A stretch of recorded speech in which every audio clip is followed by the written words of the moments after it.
ipaliwanag natin sa mga tao yung mga dahilan na karapat-dapat lang para i-allow natin yung divorce sa country natin. Katulad yung babae, tayo kasi madalas ang may hawak ng pera sa pamilya. So maganda na isang tabi natin yung pwede nating gastusin, yung pwede natin ilagay sa dagdag puhunan natin, sa negosyo natin, pambili ng lipstick, pamasahe, masahe, hindi pa masahe sa jeep. Pwede rin. Masahe.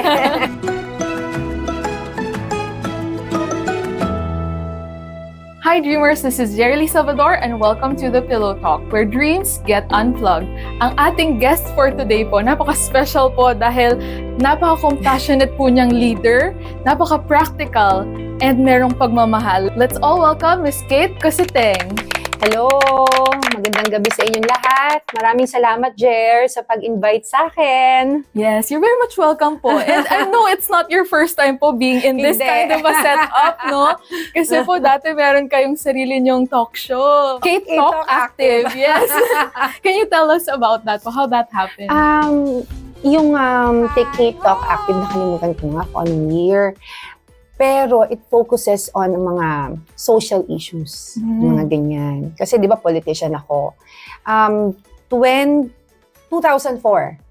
nung naging councilor ako ng Valenzuela City. Tapos, parang 1 month bago bago mag-election, nag-birthday ako, kaya umabot yung edad ko. So yun, ako yung youngest, I believe. Ako yung youngest councilor that time. Wow, what a achievement for that age. Grabe. Pero po, nung bata pa po kayo, I'm sure hindi naman po, yun agad yung naging dream nyo nung siguro 4 years old pa kayo. Ano po ba yung naging childhood dream nyo? Tanong ako ng tanong kasi sa mama ko eh. Sabi ko, ano mas bagay sa akin? Mag-model ako o maging governor ng Metro Manila? Ganun na talaga. Yun na yung 2 choices. Tapos, sabi niya, pag nag-model ka, malaki ang ang sweldo mo. Sabi sa akin ng mama ko. Sabi ko talaga nga, kaya lang anak, kulang ka sa height eh. Yun yung naging basihan. So, yung isa na lang. Ko lahat super tangkad ha. Panganay ako, pag panganay daw pinakapandak, sabi nila. So, siguro totoo nga yun. Kasi halos lahat na nakikita kong panganay, maliit. Tapos, yun, matatangkad yung mga kapatid ko. Pero, elementary pa lang kasi, tumatakbo na ako. So, nag-president ako ng student council. Tapos, sunod-sunod na yun. Tapos, modesty aside, kapag halimbawa, binoboto ako ng classmate ko na, mag-news ka na lang.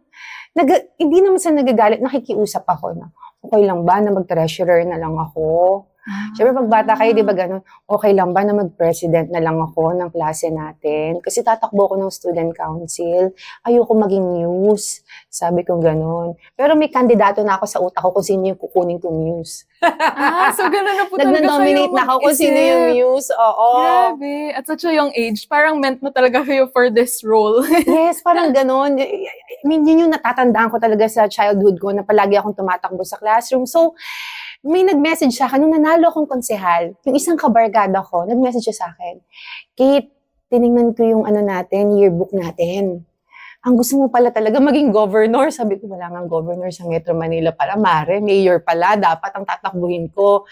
Either mayor ng Valenzuela City, mayor ng Quezon City, mayor ng Makati City. Kasi yung MMDA, naging na siya hindi na siya, dati kasi nagkaroon tayo ng governor dati ng Metro Manila. Si former First Lady Imelda Marcos. Tapos, yun yung tatandaan ko Tapos po, nung bata po kayo, as in talagang parang very, na kayo, gusto niya nang tumulong sa mga tao din, ganyan? Or shy ba kayo before, or bibo na talaga, ganyan? Sakto lang. Sakto lang. Parang as is. Oo, hindi masyadong bibo, hindi rin ako masyadong shy. Hindi ko alam kung ba't hindi ako shy, but hindi ko talaga personality yung nahihiya ako, ganyan. Do you think it runs in the blood po ba? Hindi rin. Kasi ako yung first na politician sa family namin. Gusto nyo lang talaga yun. And then, what do you think made you want to choose this path? Parang meron lang bang nagsabi sa utak nyo na parang ito talaga? Or parang, ano po ba yung nag-inspiration nyo for it? Yun talaga yung gusto ko. Kasi kung may iba rin akong gagawin, parang wala rin sa heart ko eh. So kung meron akong nakitang opportunity, kukunin ko talaga. So, nung pagka-graduate ko, nag-work lang ako sandali sa parents ko ng few months, I think. And then, nag-run na ako. I mean, umikot na ako. Nagpakilala na ako. Galing po nung that fast. Tapos nung nag-aaral pa lang kayo. And then sa family niyo po, how are you as a daughter and as a sister naman po? As a daughter, minsan tinatakasan ko yung papa ko at saka mama ko. Siguro normal lang naman yun, kasi napaka-stricto ng papa ko, as in super. Alam mo yung lumaki ako na namimili lang siya kung anong belt kapag kami ginawa ako. Kasi nung time namin, PLDT pa kami, nun yung iniikot. Yes, yung telephone yan. Hindi ko alam, hindi mo na naabutan yun. Sure ako. Hindi na po. Yung ganun na po. Then, abutan ko rin yan. Sandali lang yung iniikot. Anyway, sa ilalim ng hagdanan namin, ng stairs namin, nagtatago ako doon. Nakikipag-usap ako sa mga friends ko. Telebabad. So, bawal yun kasi may klase kinabukasan. And we had to wake up at 4 a.m. Nag-aaral ako sa Siena College and then sa Valenzuela ako nakatira. Isipin mo yung layo, di ba? Siena College kasi, madre yan eh. That time, all girls yan. So, dyan talaga yung gusto ng papa ko kasi walang lalaki. All girls din po ako, Miriam naman. So, I feel you.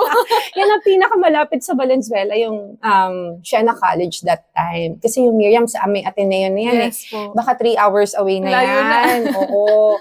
So, yun yung doon, pagka nahuhuli ako ng papa ko, namimili lang siya kung anong belt. Ganyan. So, takot ako, nanginginig talaga ako, ganyan. So, lumaki ako na disiplinado talaga. That's why naniniwala ako sa discipline talaga. Discipline. Pero yung pagtalababa niyo po means na sociable din kayo ever since. Parang marami na kayong friends. Kasi talagang grabe, oo. Hindi lang naman may nag-umpisa yung Marites, dati pa yan. Diba? Nag-iba lang yung pangalan. Pero meron ng gano'n. Marites talaga. Sobra. And then sa school niyo po, nung college naman kayo, you chose business management po as your course. Yes. Why po? Kasi may business kami. So gusto kong tumulong sa mga magulang ko. And kahit naman ngayon, last year, I graduated sa Cornell University sa New York. Executive leadership management din siya. So, pwede kong gamitin siya both sa business namin and sa politics.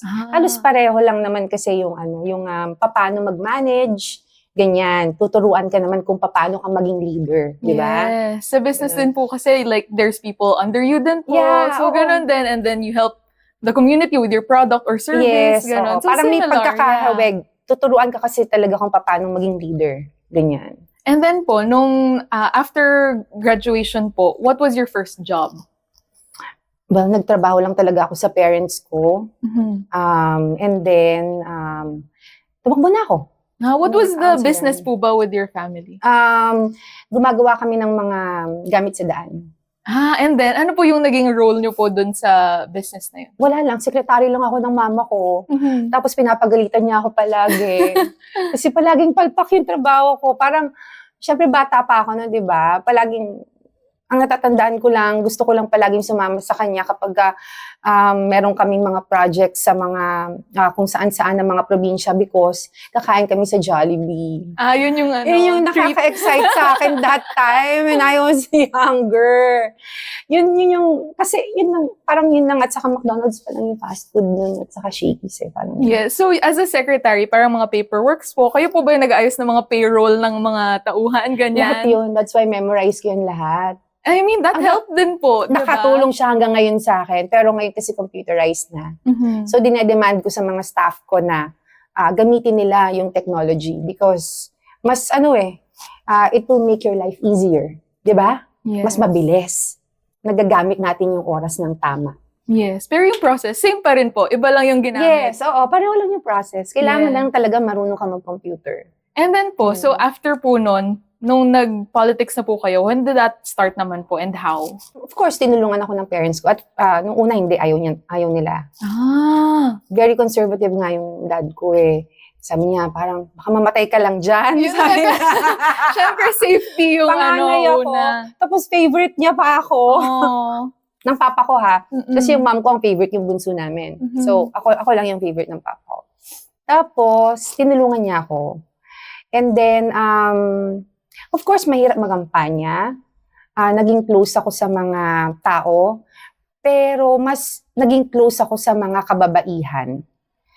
But that time, nung una kong takbo, youth votes din. Kasama. Youth votes din, oo. Sa Valenzuela po ito. Valenzuela ito. As what po ulit? Counselor. Counselor. Wow, grabe. Ang galing. Tapos, you won po. Yes. Yes. Oo. And then, ano po yung mga naging, parang mga ginawa niyo po with that first, Nung first term ko kasi bata pa ako nun, di ba? So, ang advocacy ko nun, mga scholarship programs, mga ganyan. Kasi bata ka sports, ganyan. Nung nakatapos na ako ng 9 years sa Valenzuela, nag-asawa ko. Tapos, yung napangasawa ko kasi taga Quezon City.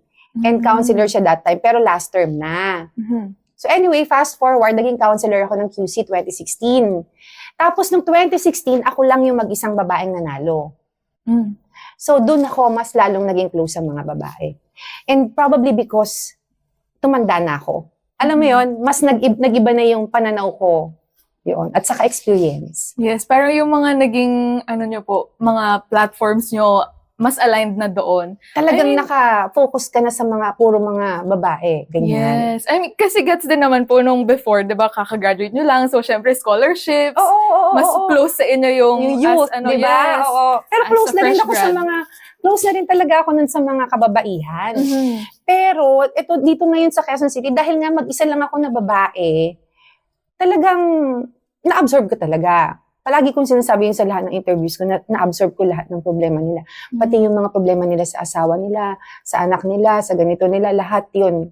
Dahil naging close ka sa mga constituents mo Inuupuan ko kasi talaga sila. Halimbawa, merong birthdays, ganyan. I-invite ako sa birthday, syempre makikipagkwentuhan ka. So, doon nagsa-start lahat. Can you tell us about your party list po? Kababaihan, party list. Pwede ba magsabi ng number na? Hindi Pwede pa, no? naman po ata. Pwede naman siguro. Oo, wala namang vote number 1 to 8. Syempre, from the name itself, nakapokus siya sa mga kababaihan. So, kababaihan party list ito. First nominee ako. At ito ay nakapokus sa mga 3. Justice. Kasi alam mo, yung mga kababaihan members, karamihan mga abogado. So, yung justice talagang nagpo-focus sila dyan. Kami dyan. Ano ba yung problema natin ngayon? Alam mo ba na yung Pilipinas ngayon ang number 1 sa digital human trafficking? And marami tayong pwedeng gawin para maayos yung problema natin dyan.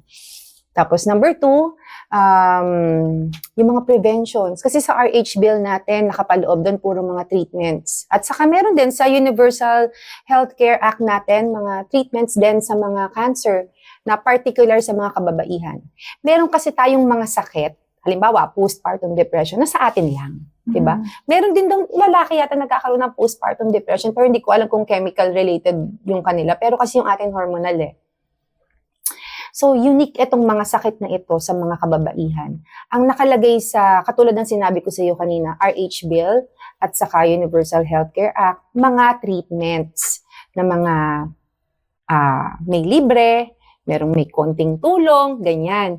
Pero tayo, more on prevention. Yes. Okay?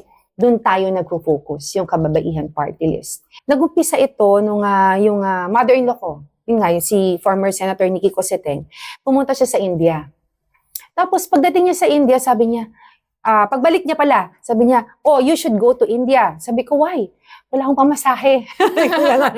Pero gusto ko. Sabi niya, nako, kailangan ka pumunta doon. Pag landing mo pa lang, makikita mo yung mga babae doon, busy. Sabi ko, paano busy sila? Lahat daw may ginagawa yung sa mga gilid-gilid. So, makikita mo habang nasa loob ka ng sasakyan, siguro tumingin ka sa kaliwa, kanan, makikita mo yung mga babae, palaging may ginagawa. May nagaganchilyo siguro, may gumagawa ng puto, kutsinta, whatever, kung ano man yung ginagawa nila. Ay, wala yata silang puto kutsinta. Sabihin natin, cake. Indian Indian food. Sabihin natin ganyan, di ba? So, doon ko naisip yung pagsasagawa ng ekonomiya. So, diniscuss ko ito sa kababaihan group.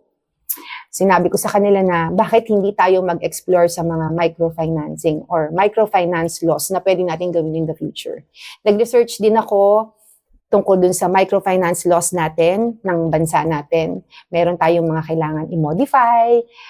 Yung iba na, yung term doon is amendments, ganyan. Ang ganda po na you're representing all the women. Kasi po, kung hindi rin po kayo nandun, di ba, hindi naman po may isip ng iba yun na hindi naman nakaka-experience nga ng mga ganyan. Tsaka yung mga hindi nakakahalubilo ng mga babae na merong mga ganyang mga problema. So thank you po for representing all the women who have these kinds of problems. Thank you. Alam mo ba, kasi kung ordinaryong babae ka, tapos gusto mo halimbawa magnegosyo ng cake na lang, ulitin ko ulit, cake ulit. Ang hirap humiram ng pera sa bangko kung wala kang collateral. Paano ka mag-start ng negosyo kung wala kang collateral? Kaya dapat mag-focus tayo sa mga ganyan. Tapos maglagay tayo ng brackets kung sino yung mga magbibigay ng interest. Yung iba naman wala ng interest. Parang ganyan, para lang makatulong tayo sa ekonomiya natin. Yes. Kasi yung mga babae, nakakaligtaan natin habang naghihintay yan sa mga asawa nila, madami silang pwedeng gawin. Hindi naman natin pagbabawal yung marites sa kanila. Pwede naman sila magmarites habang nagtatrabaho. Opo. And diba? nabigyan niyo po ng opportunity yung iba nung nagkaroon po kayo ng food carts po nun before, diba? Din yun naisip ko rin yun because, quick pandemic relief. Kasi ang daming nawalan ng trabaho, ang daming nawalan ng negosyo. So, magbigay ka muna ng food cards, magbenta ka ng fish balls, kung ano gusto mo ibenta mo, champorado, lugaw, ano man, ganyan. So yung iba na nabigyan ko ng cards, pinamigay na nila yung cards nila kasi naging na yung negosyo nila, may sarili na silang... Lumago na. Oo, lumago na sila. So magandang practice yung pagtulong sa mga maliliit na mga negosyo kasi yung ekonomiya natin na iaangat natin.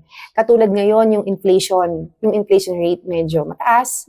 So, may naitutulong yung mga maliliit na mga negosyo sa atin. Yes po. Tsaka ang ganda rin po nung ginawa nyo. Yung quote po na you give a man a fish, yung, hindi ko na maano yung exact, pero di ba po, yung parang imbes na bigyan nyo sila ng money lang, binigyan nyo sila ng way to have more money kaysa yung isang bigayan. Yung ganon. Kasi minsan, I have nothing against that, Yes, yung mga, halimbawa, tupad. Gusto ko yan. Of Part course. din, Oo. Pwede nilang gamitin yan na additional puhunan sa negosyo nila. Gusto ko yan. Kaya lang, syempre, mas maganda na tuturuan natin sila na kung paano ayusin. Yung katulad yung babae, tayo kasi madalas ang may hawak ng pera sa pamilya. So, maganda na isang tabi natin yung pwede nating gastusin, yung pwede natin ilagay sa dagdag puhunan natin, sa negosyo natin, pambili ng lipstick, pamasahe, masahe, hindi pamasahe sa jeep. Masahe. Ang pawala ng stress. Hindi porke nagtatrabaho ka at babae ka at nanay ka, hindi ka na magpapaganda. Hindi porke ganun, you don't deserve to have, self-love. Self-love. Wellness, mga ganyan. Kailangan niya pampawala ng stress, di ba? Yes. Isang beses lang tayo binigyan ng buhay ng Panginoon. So, ayusin natin, di ba? Mag-enjoy din tayo sa buhay natin. Mahalin natin yung sarili natin. Yes po. Tsaka when we're better people din, pwede rin tayo maging better para sa iba din. Oo, di ba? Saka hindi ka palaging malungkot. Masaya ka, kahit papaano, di ba? Nakikita sa mukha mo na masaya ka. Ganyan. And kontento ka. Ganda po. Parang mas lumawak po, tsaka mas lumalim yung mga relationship nyo with other women din. Yes, oo. So ano po yung mga naisip nyo na ways to help them? Well, number one, kasi ang number one na trabaho ng konsyal is gumawa ng batas, di ba? So, number one, mga sakit ng mga babae. So, pag-usapan natin yung mga sakit ng babae. Yung mga tayo lang yung nagkakaroon. Nagkakaroon man ng breast cancer, halimbawa yung lalaki. Pero konti lang yun, yung porsyento nun. Tayo, 1:8. So, 1:8 ang ratio ngayon ng mga kababaihan na nagkakaroon ng breast cancer. Pangalawa, cervical cancer. So, yung mga projects ko at saka yung batas, halimbawa, gumawa ko ng batas na libre ang pap smear sa buong Quezon City, na-approve yun. Kasi pap smear ka, malalaman mo kung medyo may problema ka, ganyan. Yes. Mga HIV, STDs, ganyan. STDs, HIV hindi. Iba pala yung STD, test. STD, yes. But most importantly, yung cancer kasi, yung cervical cancer and other cancer sa reproductive organs. Kasi sa atin lang yun eh, yung mga endometrium, cervix, ganyan. Yung mga yan, naniniwala ako na kahit na ano pa yan, kapag ka nalaman mo ng maaga, may lunas yan, gagaling ka. So kapag ka meron kang mga projects tungkol sa mga prevention ng mga ganyang mga sakit ng mga kababaihan, mas maganda kaysa gumastos ka ng milyon-milyon kapag may cancer ka na or malalaman mo stage 4 cancer na, di ba? So yun. Prevention is definitely better than cure. Ngayon nga, merong HPV vaccines na pinamimigay, di ba? Sa mga 9 years old, ng mga bata at pataas. Talaga sinasabi ko sa mga magulang, wag silang matakot. Kasi di ba, natatakot sila dahil dun sa nangyari sa Dengbaksya.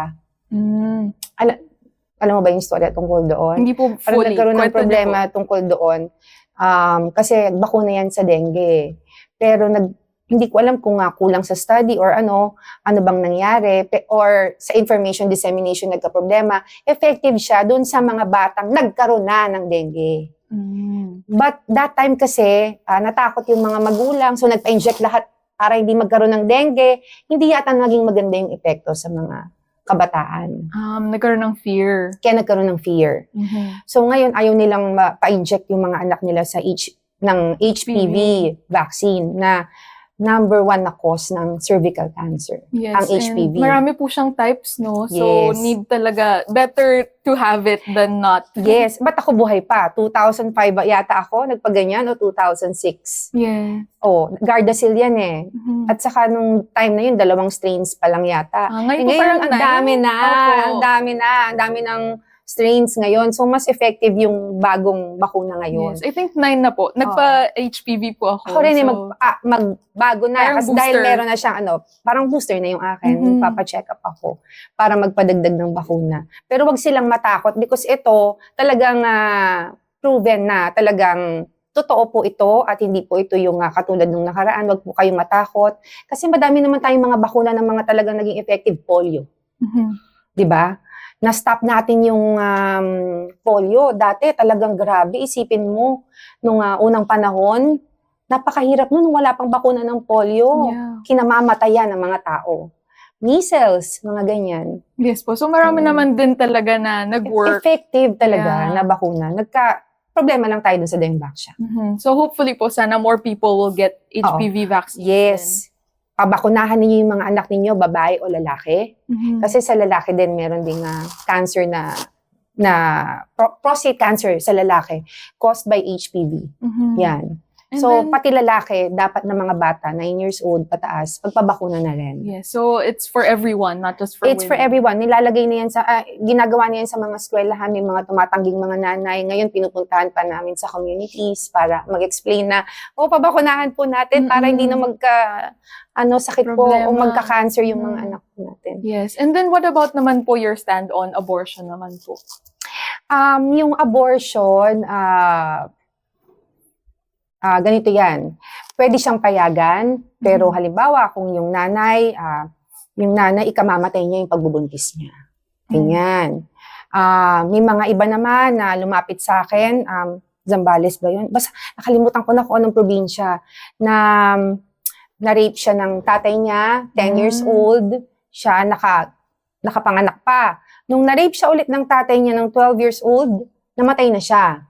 So, siguro dapat payagan din natin siya sa mga rape cases at incest, ganyan. Lalo na pag mga 13 years old, 12 years old, hindi pa kaya niyan magbuntis. Parang case-to-case basis mamamatay, po talaga. Oo. So, dapat may grounds. Parang yung treatment na gagawin natin sa abortion is parang annulment. May dahilan dapat. Hindi yung, nagkamali ako ng bilang sa pills ko Hindi ganon. Hindi yun yung klase ng kinabukasan na gusto nating ibigay sa mga anak natin, na mga kababaihan. So, what about for sa divorce naman po? Divorce, yes. Oo. Alam mo, na-shock nga ako. Kasi sa pag-iikot ko, yun yung request sa akin ng mga babae. Opo. Konsihala, sabi ko, parang awa nyo na. Meron pang parang awa. Kasi po, since yun nga, panakwento nyo na marami kang nakakakwentuhan ng mga kababaihan. So, yun Divorce talaga. yung request. Tapos nagulat ako, minsan nga lang ako mag-post tungkol sa divorce. Yun pa yung pinakamaraming Yun yung comments. viral. Ayaw nga nilang pansinin yung ibang post. Etong divorce ang gusto ko. Send help. So definitely yes, but With again, reservations din. with reservations pa rin. Kailangan, binubugbog ka ba ng asawa mo? Hindi yung nag-usap lang tayo na ayaw na natin sa isa't isa, magdi-divorce na tayo. Parang hindi yata maganda yon. Kasi may blessings yun ni God din, ng Panginoon. So, hindi, dapat yung sanctity ng marriage nandoon pa rin. So, yung mga grounds natin, dapat katanggap-tanggap, no, ng lipunan. Kung binubugbog ka ng asawa, kung yung asawa mo, ilang taon nang di umuwi sa'yo, nasa kapitbahay mo, doon na siya, o di doon ka na sa kapitbahay matulog.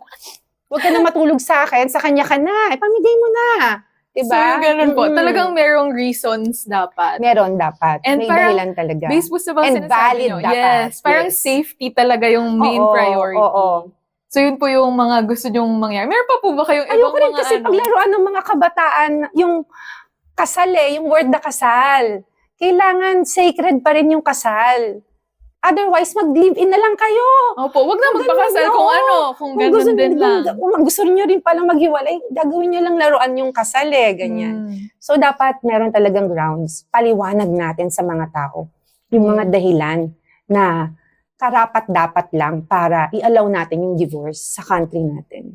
Tayo na lang kasi yung nag-iisang bansa na walang divorce. Yes. So, I agree din po personally. Pagka may reason talaga, I think it's good na we have that option man lang. Napakamahal ng annulment. Opo, yes. Diba? Yung iba parang ilang years na, tapos ang laki-laki na ng ginagastos, hindi pa, tabinginay mo ka, kakabugbog ng asawa. Hindi Wala pa rin. pa rin. Oo, wala pa rin. Yung ganyan. Yes. So, sana po talaga mangyari siya, especially for those who are being raped and being abused. Kasi even within marriage, that can happen Yes, talaga. oo. So, ayun. Pero speaking of marriage naman po, on a lighter note naman, with your love story naman po with your husband. So, can you tell us about how you met naman po? Yung husband ko, counselor ng QC that time. So, third termer siya. Ako naman, kakapanalo ko pa lang. Tumatakbo siya na presidente ng National Movement of Young Legislators sa buong Pilipinas. So kami yung mga botante niya, mga konsehal, mga vice mayors, na mga bata, 35 and below. Sa buong Pilipinas siya tumatakbo. Tapos doon kami nag-meet. Merong isang friend ako na counselor ng Pasay na sabi niya, si Julian Coseteng yung tulungan natin, si Julian Coseteng. Sabi ko, yan ba yung anak ni Senator Coseteng? Sabi niya, oo. Kaya pala tumatakbo ng presidente kasi anak ng senador Sabi ko, ayoko nga dyan. Sabi ko, gano'n, oo. Tapos pinuntahan na ako. Nung nag-meet na kami, sabi ko, ay, may itsura pala. Na-fall na nung Hindi. Bali, binasad ko muna siya. May gano'n. Kasi syempre, anak ng senator, tapos nun counselor, tapos nun meron siyang image na may marites nga kami, di ba? So, yung mga kamarites ko sabi sa akin, babaero daw siya. So, ayoko naman ng ganun. So, yun. Kaya ko siya binasted. So, binasid ko pa siya ulit. Ewan kong pang ilan. Tapos, nung bandang huli na, nung nakita ko na sobrang sipag niya, na kahit nalubog yung Valenzuela sa baha, pumupunta pa rin siya, may bota. Tapos ako naman nandoon na tumutulong sa mga tao. Doon ko na nakita na sincere pala siya. Nakita niyo yung intention talaga and personality din. Oo, ganon. Sabi sa kanya, sigurado ka, hindi ka babaero? Parang mga gano'n po katagal yung panliligaw stage na yan? Hindi gano'n katagal. Mga ilang months? So, ang bilis ko siyang pinasted, ang bilis ko rin siyang sinagot. Parang okay. Kasi ang gulo niya, ang gulo tuloy, parang ang kulit. Yun, makulit siya. Persistent talaga. Oo, hindi po madaling araw. Nag-ring pa rin may cellphone na this time. Yes. May cellphone na ngayon. Yung hindi 5110. May mas uso pa nun Yung na-fold. O, ganyan. Ang gulo niya. Maya-maya siya nagme-message. Ganyan. Talagang ginugulo niya talaga ako. So, persistent siya. Tama ka. Yes. Gustong-gusto po talaga kayo na, maging partner in life. So, and then Or naman po. na-challenge siya. Kasi masungit ako. Pwede Sa rin. kanya. Ganun. Combination maybe. Sabi niya sa akin, nakita daw niya na pareho kami ng personality ng mother-in-law ko, si former Senator Nikki Cosseteng, na masyadong matapang yung mukha. Sabi ko naman, hindi naman mukha naman mabait. Sabi ko ganun. Pero nakita niya yun sa akin siguro. Kaya tuloy ako yung niligawan niya. Parang palaban, pero demure. Ganon. Oo, parang mahihirapan ako mang babae dito Parang ganun yung iniisip niya siguro. And nag-work naman po, di ba? Ngayon kayo together. And Yes. ano naman po yung feeling na ngayon, mother naman po kayo to your children? 3 kids, isang 16, isang 13, at saka isang 7. And how do they feel naman po na you're both in politics? Yung panganay ko, sabi sa akin, Mommy, please don't run for president someday. Sabi ko, bakit? Magagalit sa'yo yung mga tao. Lahat sila maiinis sa'yo. Lahat sila, walang may gusto sa'yo. Ganyan. Gusto ka pa naman ngayon ng mga classmates ko. Sabi niya ganun sa akin. So yun, sabi ko, ganun ba talaga? Kapag naging presidente ka, talaga bang automatic yun yung mga tao galit sa'yo? I think hati rin po. Depende rin Depende rin ata. Hindi ka ba pwedeng maging popular president dito sa bansa natin? Good, no? Oo nga po. Sana. Kung siguro matino. Like, we'll see. I don't know din. Suportahan na lang natin kung sino yung nananalo para at least walang away. Ganyan. As in, let's see it as kung paano mapapabuti yung bansa natin. Oo, parang ganun. Siguro, mas maganda na gawin ang gawin natin. And then, so, yung husband yun naman po, ngayon hindi na po siya nag-run. Kasi kayo po yung, di ba parang, kayo po ba nagsabi na, dapat kayo yung mag-run siya, mag-rest na siya, ganon? Hindi kasi yung family business nila Doon na siya only nag-focus. son siya. Pero siya, Quezon City Councilor talaga siya, before pa. Tapos, matagal siya nagpahinga sa politics. And then, ngayon po, wala na pong plans. Siya, magka-councilor siya sa Quezon City. Okay. And then kayo po, ano po yung plan niyo ba? Ako, because, yun nga, nasabi ko nga sa'yo kanina, talagang nakapokus ako sa kababaihan. So, ako ngayon yung representative ng party list ng kababaihan party list, first nominee. So, yun po yung talagang gusto nyong pag-focusan. And what about sa sa mga medical equipments naman po? Di ba may ganun din po kayong mga ginagawa? Oo, kasi ni-research mo ako sa Facebook. Marites din po. Ay, magbukas mo ng Facebook ko. Pagbukas mo ng Facebook ko, makikita mo namimigay ako ng nebulizers, ganyan, or ng blood pressure machine, ganyan. Kasi sobrang init ngayong panahon na ngayon. Hindi na yata lalamig.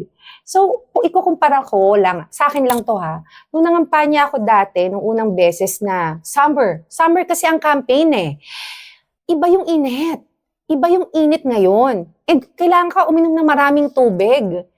And aside from that, hindi mo alam kung habang naglalakad ka, masustroke ka o hindi. So, nag-decide ako magpamigay ng blood pressure machines. Kaming dalawa mag-asawa. Own money yun, hindi yun galing sa pera ng gobyerno. Talagang nilagay ko ngayon sa Facebook ko na no government Not funds. sponsored. Ganun. It's not sponsored. Wala talaga. They're not sponsored in any way. Tapos, pinaliwanag ko sa mga tao na yung papa ko namatay sa heat stroke. Dahil hindi niya alam na may hypertension pala siya nung time na yon. Ano ba naman yung kunin natin yung blood pressure natin once a week? Kawalan ba yon? Yan. So, binigyan ko sila ng mga machines para at least ma-monitor nila yung init kasi ng araw ngayong mga panahon na to ay over na. Sa totoo lang, dati nung medyo bata-bata pa ako, when I was younger, talagang ang ulan hanggang July lang. Hanggang September lang. Ngayon, December, umuulan pa, may bagyo pa. So, iba na yung panahon ngayon. Tapos yung init ng araw, wala na, forever na yun. Mas iinit pa yun. Sa summer siguro, mag-hit tayo ng 42. Nag-hit ba tayo ng I think po, parang umabot nga po sa ganun. So, yeah, with climate change po, diba? Climate change is real. Yes, it is. So, ayun po. I'm glad po na you're doing this. And you're doing this po from your heart din po. Kasi nga po na-experience within the family. So, talagang very strong. Siya yung project ko na talaga malapit sa puso ko. And then, actually, habang tinitingnan ko po kayo ngayon, parang very Bella Padilla yung itsura ng sa eyes nyo po. So, nakita ko rin po na brand ambassador din po kayo ng Beauty Derm. So, paano naman po nangyari yun? Nakalimutan ko na kung kailan na. Parang 2016, 2017, nag-message ako kay Miss Rhea Tan, yung may-ari ng Beauty Derm. Umu-order ako ng Beauty Derm. As pala. Umorder ako sa kanya. Client, ganyan. Oo, sabi ko, tatry ko. Tapos, nag-reply siya. Sabi niya, ito yung babayaran, ganyan. So, ako naman, nagbayad at lahat. Deposit, wala pang Gcash noon. Pinadeposit ko yata or something. Nakalimutan ko na. Tapos, after mga 3 months, umorder ako ulit. Kasi hiyang ako Tapos sabi niya, Ponzi, nahihiya ako. Sabi ko, bakit? Gusto sana kitang kunin model. Sila nag-reach out. Oo. So yun, pumayag ako. And then, nag-sign na ako ng contract. Wow. Until now. So, ang tagal na, no? Matagal na. Yeah, and then hindi lang po ito, diba? So, before po, may acting experience din po kayo. Hindi siya actually acting experience kasi hindi ako magaling umarte. Workshop, ganyan. Failed workshop. Alam mo kung magaling ako umarte, siguro sikat na ako ngayon. Bella Padilla na po talaga level nyo, ganyan. Oo. Pero naalala ko, si Miss Charo Santos, pinakanta rin ako. Dahil nga, nag-star circle ako before. Tapos hindi ko maalala kung anong batch. Basta may batch yun Siguro 10 or 11, ganyan. Pinakanta ko ni Miss Charo Santos on the spot, wala man lang microphone. Tapos naalala ko, kinanta ko, Killing Me Softly. Hindi ko naman alam kung bakit Killing Me Softly. Siguro yun yung uso that time. Ni Janet Jackson ba yan? Tapos, wala, sintonado. So, hindi ko ma-imagine yung itsura ni Miss Charo Santos. Parang it wasn't for you. Well, eto naman po, politics is for you. So, doon po tayo napunta. So, kailangan ko mag-workshop, ang dami ko mga kailangan gawin. Yun. Tapos, pero hindi po natuloy-tuloy. Ganyan. Pinahinto ako ng father ko nung nahuli ako. Strict talaga ang parents. Kasi, that time, iniisip nila na kapag ka nag-aartista, hindi nakakatapos ng pag-aaral. Okay. So, may napansin nga ako ng mga ibang mga artista na ngayon lang nila natuloy yung college nila. Pero at least, di ba, natapos, di ba? Pero masaya ako na sinunod ko yung mga magulang ko. Kasi kung hindi ko sila sinunod sa advice nila, ganyan, baka hindi ako counselor ngayon, ganyan. Mga po kayo, star magic na kayo ngayon, ganyan. Ang pangarap ko kasi talaga, maging politician talaga. This was for you talaga. Talagang ginawa ko lang talaga yung artista na yan kasi one time, kasi di ba yung mga barkada yayaan, yung may VTR sa mga commercial, mga ganyan, kung ano-ano. Tapos one time naglalakad kami sa SM, doon ako napunta, SM North EDSA pa lang, ang nag-iisang mall noon. Hindi, may Rustans na yata, but ito talaga yung go-to kasi malapit sa school namin. Hindi, may bago din noon, Robinsons sa Manila. Basta, meron din ganyan. Anyway, sa SM, nung naglalakad ako doon ako na-discover. Wow, na-scout pa kayo talaga. Doon. So, doon galing yung manager ko. So, yun po. ABS-CBN. Nagkaroon lang ng experience ng onti with that, pero napunta pa rin sa politics. So, nahirapan ako magpaalam nun sa kanila. Sa parents niyo po? Hindi. Sa manager ko na hindi ko na ako tutuloy. Okay. So, it was a difficult decision din. Sabi ko, gusto kong makapagtapos ng pag-aaral. Gusto ko ituloy yung pag-aaral ko. Because pag tinuloy-tuloy ko, pababa na ng pababa yung units I think po nung time din na yun, marami nga pong nagsastop with school. Yes. Yung mga artista po nung time na. Pero I think ngayon po mas madali na, lalo na po with online classes din, pwede na, ganyan. Or homeschooled yung iba. So, ayun. Understandable naman po nung time. Saka wala na akong way nun para kasi may FA na ako failure due to absences. Okay. Wala nang way para maging honor student ako. Talagang gusto ko makuha yung cum laude that time. Wala na. Dahil may FA ako, wala na. Hindi ko na nakuha yung cum laude. And then yun nga po, napunta sa politics side. Pero when you're not a politician po ba? Pero gumraduate po ba ako ng college, Oh, yes, yun nga po sa business management. Yun po. Pero when you're not doing politics po, ano po ba mga hobbies nyo? Okay. Kapag hindi, nagluluto ako sa bahay, buti na lang may TikTok na. Kung walang TikTok, napakahirap. Kasi ang hirap naman talaga yung magbabasa ka ng recipe book. Nung bagong kasal ako, yung naregalo sa akin ng mga, kung hirap-hirap naman ito. Sa TikTok ngayon, ang dali-dali na lang, napapanood mo kasi, di ba? So, yun, gustong-gusto kong gawin yun. At saka, mag-mall. With your family po? Yes, with my family. And travel. Okay. Pag Pagkaya ng schedule. Yes. Pero napaka-imposible talaga sa schedule yun. And then, what about your goals naman po? Siguro for personal goals muna. Personal goals, ang gusto ko lang makapagtapos sa pag-aaral yung mga anak ko. Magkaroon sila ng magandang future. Ma-realize nila ng mas maaga kung ano yung gusto nilang, kung ano yung dream nila. Kasi kung tatanungin mo sila ngayon, hindi pa nila alam. Ako ang aga Ang aga ko na-realize kung ano yung gusto ko So, lahat ng magulang siguro yun talaga yung dream nila na makapagtapos sa pag-aaral yung mga anak, magkaroon sila ng magandang future, ma-secure natin sila, ganyan, ganon. Personally, yun. Yes. So, I hope po mangyari din po. I'm sure baka in time lang yung need nila. Ang bata pa kasi nila, so ang dami ko pang pagdadaanan. Na tsaka 3 po, so iba-iba po sila din. 3 lalaki, walang babae.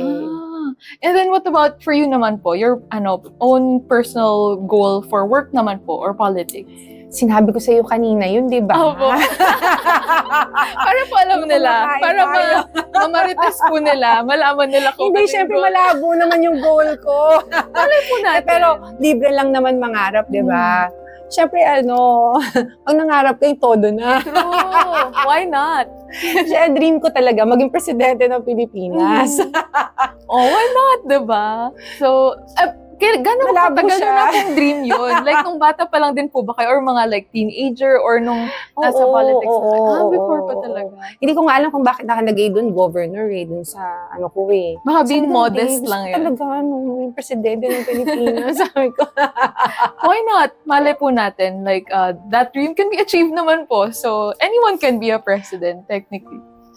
Yeah, but hindi siya ganun ka-realistic. Pero yes, yun yung pangarap ko. And then what about advice naman po to those who want to be a politician or kahit in the way that they can help lang in their own community, kung hindi man sa politics? What's your advice for them po? Ang advice ko sa kanila, well, number 1, dapat matuto silang makitungo sa mga tao.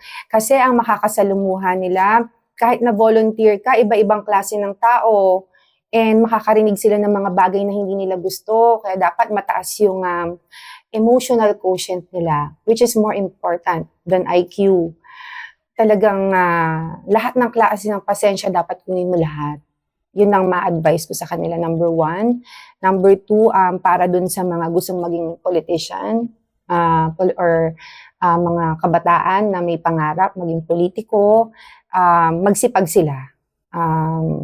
Para matupad nila yung pangarap nila. Kailangan nilang maging masipag at saka dapat mag-concentrate sila kung ano yung talagang gusto nila. Hindi yung madami. Napansin ko sa mga kabataan ngayon, madaming ginagawa Madami talaga, as in multitasking yung mga kabataan ngayon. So, kung meron silang gusto, mag-concentrate muna sila kung ano yung gusto nila. Ganyan. Tapos gawa sila ng magandang plano para magawa nila or ma-achieve nila yung pangarap nila. Parang mas focused po yung goal. Ganyan. And again, kailangan mataas yung EQ ninyo kung gusto ninyo maging politician someday. You work on that, you research, mag-research sila kung ano yung EQ para at least ma-train nila yung sarili nila tungkol doon. Hindi yung mabilis magalit, huminga ka muna ng malalim kapag may problema. Tapos saka ka magsalita. Yes, kasi iba-iba pong tao talaga, like you said, yung mga kasalamuha, from like very shy to very vocal na tao in the community. So, kailangan talaga maintindihan lahat ng klase ng tao. May narinig nga ako na Marites na nahirapan yata siya o yung asawa niya maging politician because nakilala siya ng mga tao na masungit. Tapos, nung time na tatakbo na siya, biglang naging mabait siya. Parang ganon. So, hindi pwedeng ganon. Hindi po pwedeng ganon. Na kailangan, kapag may goal ka, alam mo na kagad na pag-aralan mo na kagad kung paano mo aayusin yung emotional quotient mo. Ayun po. There you go. Ang interview natin with Miss Kay. Thank you so much po for sharing your knowledge and wisdom to our dreamers. Thank you. Thank you po. Thank you din sa pag-invite sa akin, Jer. Yes, you're welcome po. Pangalan mo yung bunso kong kapatid. Okay. Cute. Pero lalaki siya. Opo, ibang nickname. Gerald siya. So sabi ko, baka ikaw ba, Geraldine? Ayun po. So pareho kami. Nice to know po. And ayun po. So mag-good night na po tayo sa ating dreamers. Good night. Good night. Ay, gabi pala to, no? Good night. Sweet dreams.